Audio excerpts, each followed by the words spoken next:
Americans and reality-challenged baby boomers need to wake up and smell the Constitution. The famous quote from Franklin was that after he left the Constitutional Convention, he says, "We've given you a republic if you can keep it." And obviously we haven't done a very good job. I think if people want to live in a democracy or a republic such as ours, then they're more than free to do so, and we should lead by example, not by force.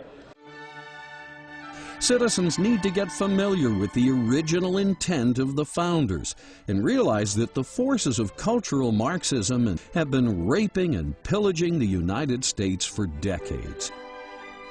But to realize the dream and keep this magnificent republic alive, all Americans need to do is take 3 steps. 1. Disconnect from all sources of cultural Marxist propaganda, media, and lifestyles. 2.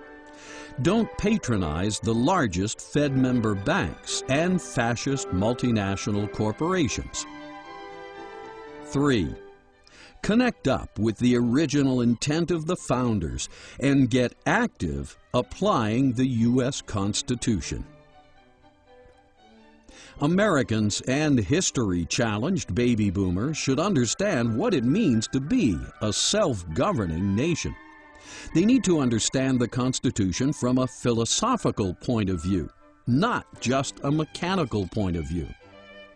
Why were certain things emphasized and others not? Why is a well-regulated militia necessary to the security of a free state? Why is the term general welfare the only term that appears twice? What principles lay behind the Constitution and why?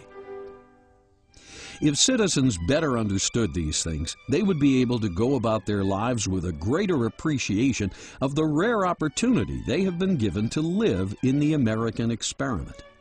Instead of pessimism, they would have the realization that America has just begun, that the future will be even more incredible than anyone imagined. Take 3 steps and it will happen. Yes, the cultural Marxists in the media and the universities will scream and dramatize. Yes, there will be a percentage of religious fanatics that attack the United States or hate us because we flourish and prosper.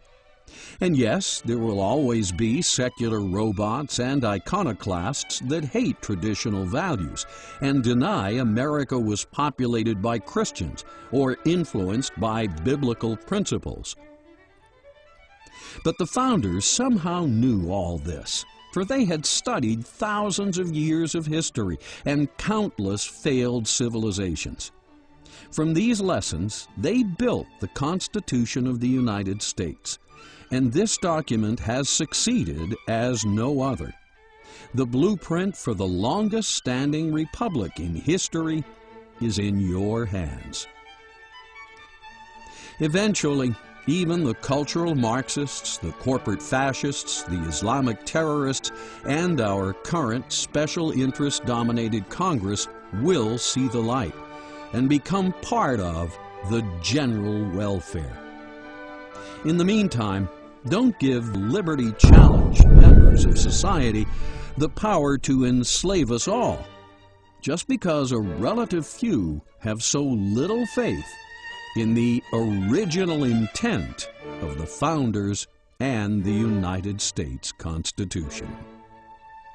The Constitution of the United States represents no threat whatsoever to our form of government.